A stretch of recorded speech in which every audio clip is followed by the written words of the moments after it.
Hello friends, welcome to VLS kitchen. మీరు గనక మా ఛానల్ని ఫస్ట్ టైం చూస్తున్నట్లయితే మరిన్ని లేటెస్ట్ వీడియోల కోసం కింద ఉన్న సబ్స్క్రైబ్ బటన్ని క్లిక్ చేయండి. ఈరోజు మనం కరకరలాడే అటుకుల మిక్చర్ రెసిపీ ఎలా చేయాలో నేర్చుకుందాం. దీనిని మార్నింగ్ బ్రేక్ఫాస్ట్గా లేదా ఈవినింగ్ స్నాక్స్గా పిల్లలకు ప్రిపేర్ చేసి పెడితే చాలా ఇష్టంగా తింటారు. ఈ అటుకుల మిక్చర్ రెసిపీని ఎలా చేయాలో చూసేసుకుందాం. ఒక బౌల్లో 250 గ్రాముల అటుకులు తీసుకోవాలి. అటుకులు రెండు రకాలుగా ఉంటాయి. ఇందులో మనం దొడ్డువి కాకుండా పేపర్లో ఉండే సన్నటి అటుకులు తీసుకోవాలి. ఇప్పుడు ఒక ప్యాన్ తీసుకొని అందులో అటుకులు వేసుకోవాలి. ఈ అటుకులు అనేటి జల్లెడ పట్టుకోవాలండి. జల్లెడ పట్టుకుంటే మీకు సన్నగా ఉండే రవ్వ లాంటి చూర అంతా వెళ్ళిపోతుంది. మీకు అనేది చాలా బాగా వస్తుంది. నేను జల్లెడ పట్టి వేస్తున్నాను. ఈ అటుకులను 2 నుంచి 3 నిమిషాల పాటు లో ఫ్లేమ్లో ఫ్రై చేసుకోవాలి. ఇలా చేయడం వల్ల మనకు మిక్చర్ అనేది కరకరలాడుతుంది. చూడండి, పేపర్లో ఉండే అటుకులు కొద్దిగా ముడతలాగా వచ్చేసి దగ్గరికి అయిపోయాయి. ఇలా రావడం వల్ల మనకు అటుకులు కరకరలాడుతాయి. ఇలా 2 నుంచి 3 నిమిషాల పాటు ఫ్రై చేస్తూ ఉండాలి. మీరు హై ఫ్లేమ్లో పెడితే మాడిపోయే ఛాన్సెస్ ఎక్కువ ఉంటాయి. ఇలా మొత్తం ఫ్రై చేసుకొని దీనిని ఒక బౌల్లోకి తీసుకోవాలి.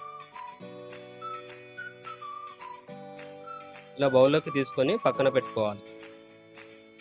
చూడండి, కరకరలాడేటట్టు వచ్చాయి. ఇప్పుడు వేరొక బౌల్ తీసుకొని 2 టేబుల్ స్పూన్ ఆయిల్ వేసుకోవాలి. ఆయిల్ వేడి అయ్యాక ఆవాలు, జీలకర్ర వేసి కొద్దిగా ఫ్రై చేసుకోవాలి.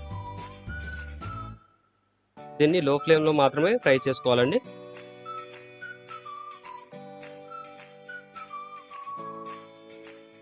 ఇప్పుడు ఇందులో శనగపప్పు, మినప్పప్పు, అలాగే పల్లీలు వేసి ఫ్రై చేసుకోవాలి. మీరు ఇందులో వేరే పప్పు దినుసులు ఏవైనా వేసుకోవచ్చండి. కావాలనుకుంటే డ్రై ఫ్రూట్స్ కూడా వేసుకోవచ్చు.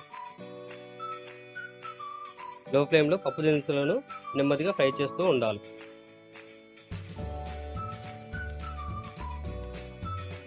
కొద్దిగా ఫ్రై అయ్యాక 1/4 టేబుల్ స్పూన్ పసుపు వేసుకోవాలి. పసుపు వేయడం వల్ల మనకు అటుకుల మిక్చర్ చాలా కలర్ఫుల్గా వస్తుంది.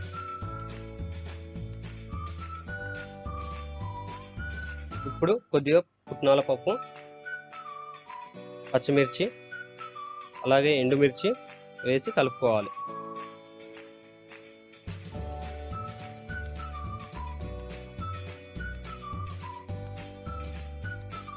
ఇప్పుడు 1 టేబుల్ స్పూన్ ఉప్పు వేసుకోవాలి. ఉప్పు మీ టేస్ట్కి తగ్గట్టు వేసుకోవాలండి. అలాగే కొద్దిగా కరివేపాకు రెమ్మలు, కొత్తిమీర వేసుకోవాలి.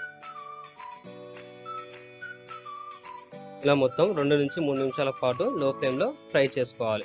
మీరు కావాలంటే కొద్దిగా చాట్ మసాలా కూడా వేసుకోవచ్చు, స్పైసీగా ఇష్టపడే వాళ్ళు.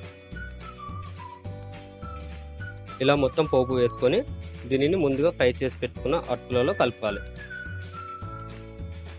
ఈ అటుకులను పోపుని చాలా నెమ్మది కలపాలండి, లేదంటే మీకు మొత్తం అటుకులు చూర అయిపోతాయి. మీరు లేదంటే పెద్ద బౌల్ తీసుకొని అందులో నెమ్మదిగా కలుపుకోవాలి. ఎంత నెమ్మదిగా కలుపుకుంటే మనకు అంత కరకరలాడుతుంది మిక్చర్. ఏమాత్రం మీరు కొద్దిగా గట్టిగా కలిపినా మిక్చర్ అనేది చాలా చూర అవుతుంది. తినడానికి పిల్లలు ఇష్టపడరు అలా ఉంటే. ఇలా మొత్తం పోపు అటుకులకి కలిసేలాగా నెమ్మదిగా కలుపుకోవాలి.